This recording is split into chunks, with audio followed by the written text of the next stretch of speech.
Chapter 19 The Wandering Monk. Dedicated to monastic life, Kalitapasi now seriously took to the life of the wandering monk.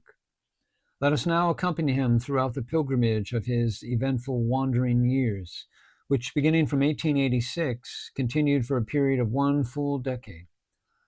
The tendency to pilgrimage was almost inborn with him, and in the words of John Bunyan, it might truly be said of him that his first avowed intent was to be a pilgrim.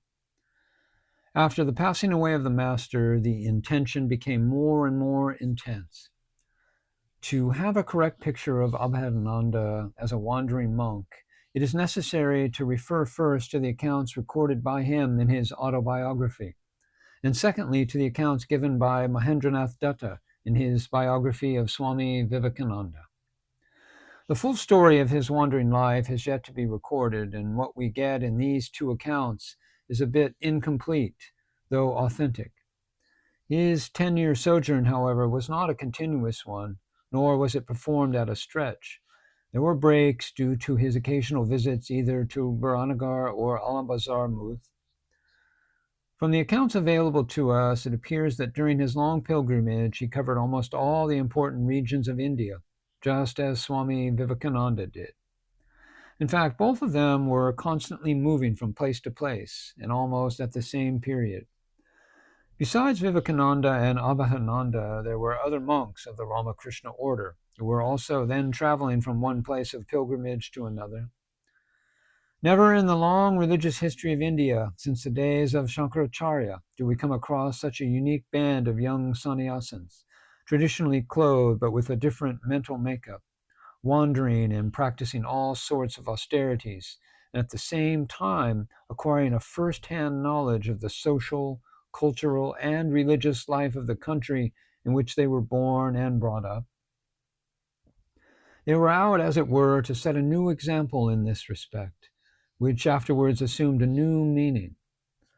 Sri Ramakrishna must have discerned that a day would come after he is gone from the world when his spiritual sons, one by one, will go out, traveling barefooted and penniless, to all the holy places and historical sites of India.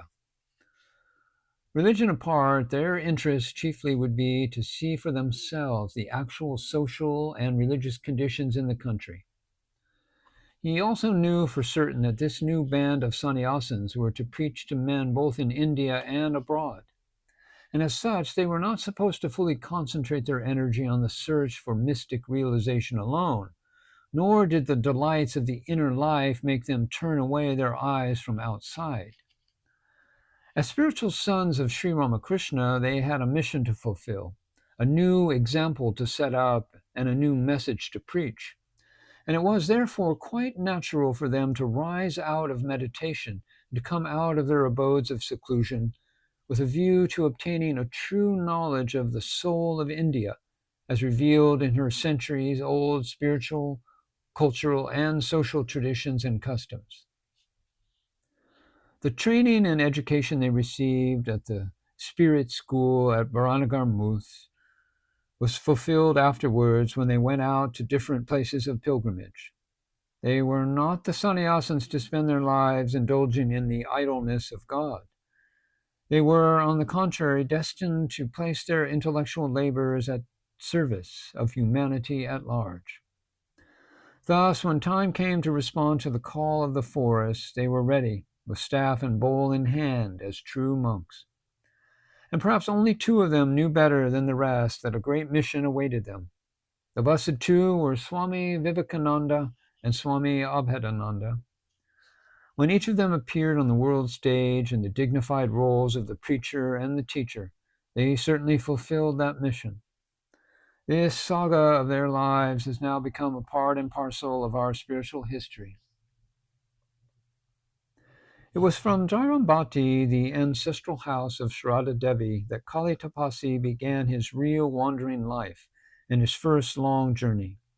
He had already planned to proceed first towards Hardwar via Varanasi. The brother monk who accompanied him was Tulsi Maharaj, that is, Swami Nirmalananda.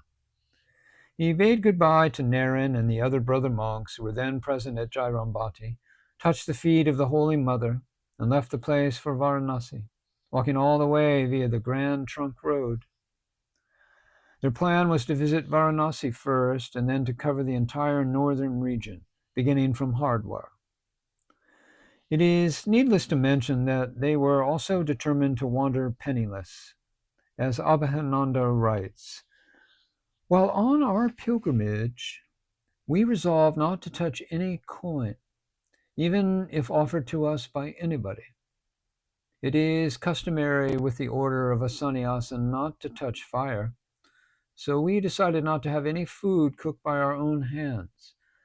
We also decided not to pass the night at the house of anybody, nor should we use shoes and stockings of any sort of clothing other than those required by us. We should take food once a day that could be produced by begging at 3 or 5 places. Thus resolving, we set out on our pilgrimage, having 2 pieces of loincloth, that is, kalpan, one a small piece of ochre cloth, a water pot, that is, a kamandalu, and a staff with us, a walking stick.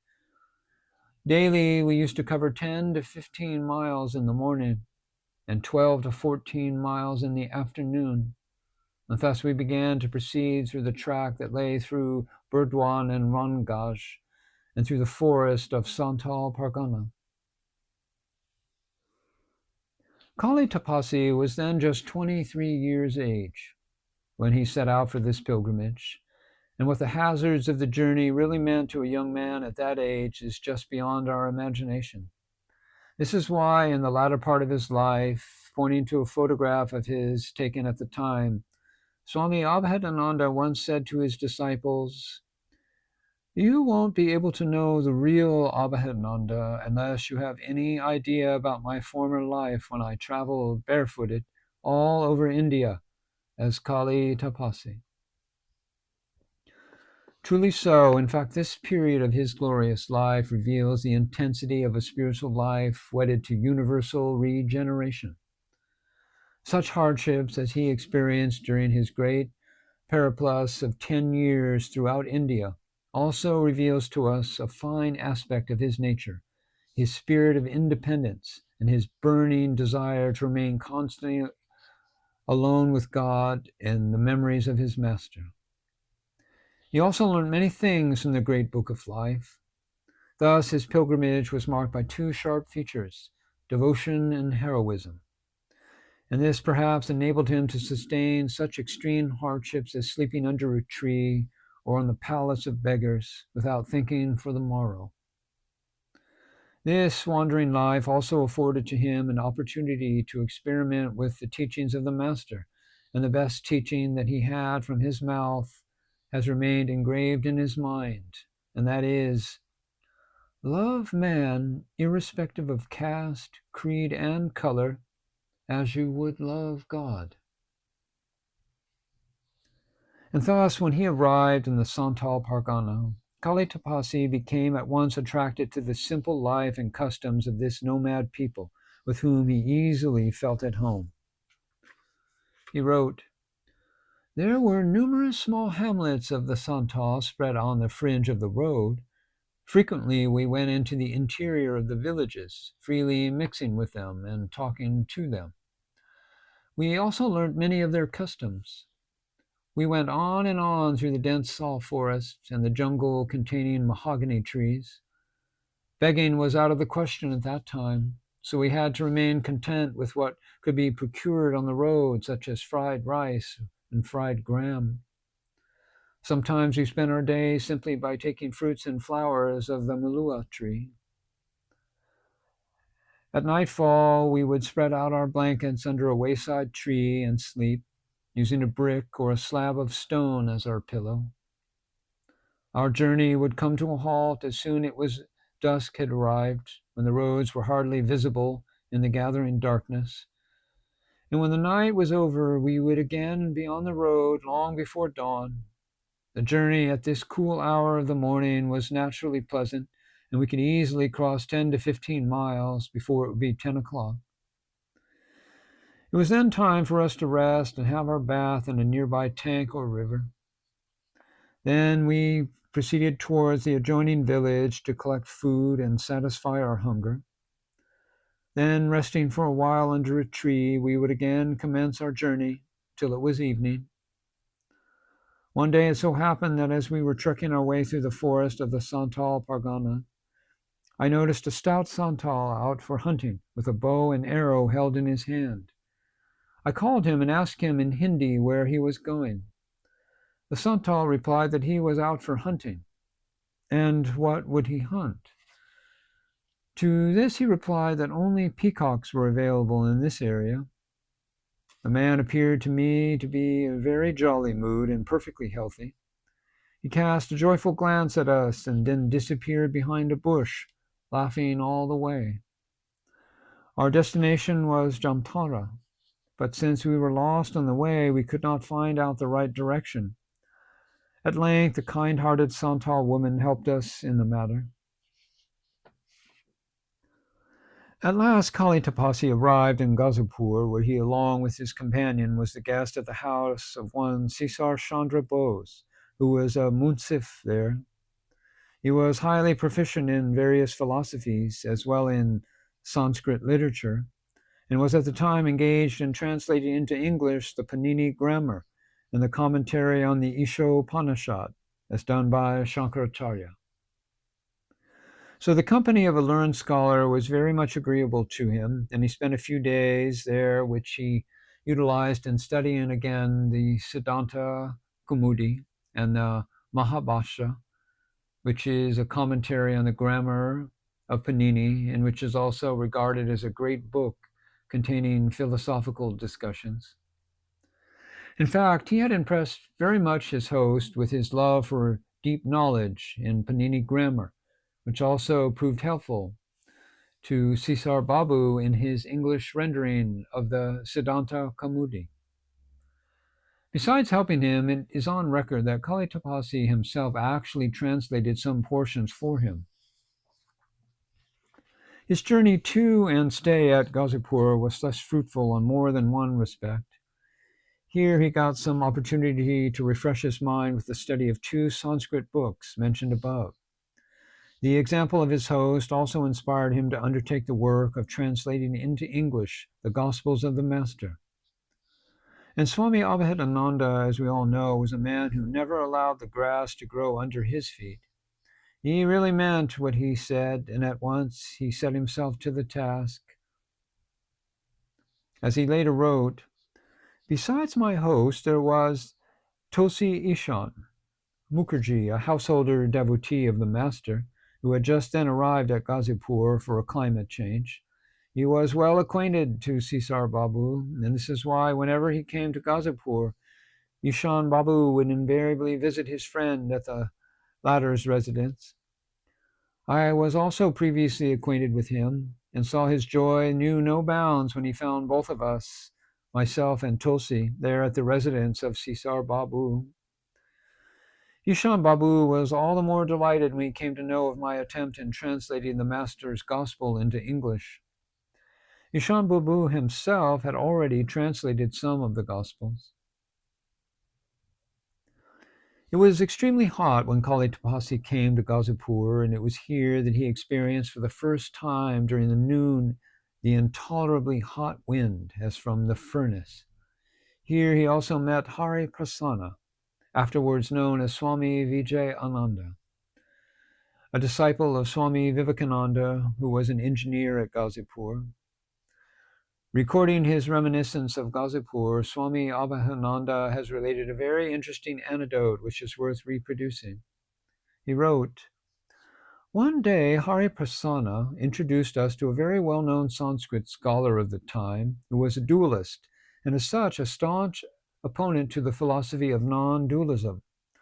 Hari Prasanna really intended to engage both of us in a sort of debate with this scholarly person on the subject, for he knew that I was an advocate of Advaita, and my sharp intelligence and method of my discourse were sure to vanquish the said scholar." And that happened, actually. When that erudite scholar came to learn from Hariprasana about my steadfast adherence to the doctrines of monism, he invited me with a view to set at naught my own standpoint. He began the discourse between myself and the pandit, while Hariprasana and Tulsi sat by me attentively. The pandit presented an array of reasons and controversial points with a view to establishing dualism and settling at naught the theory of Shankaracharya.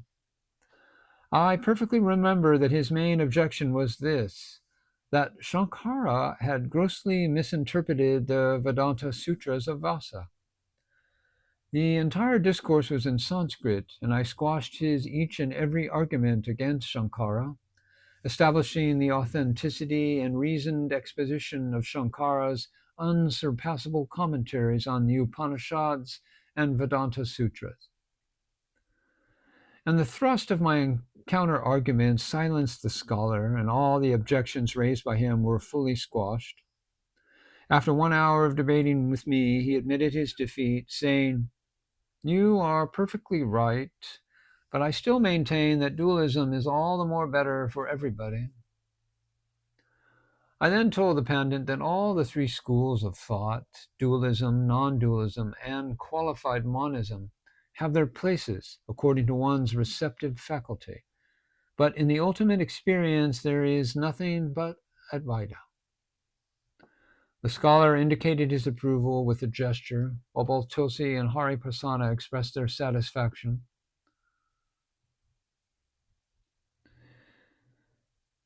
There was much impression about the debating power, and many years after my return from America, when I was staying at the Balur Muth, he reminded me of this incident at Ghazipur.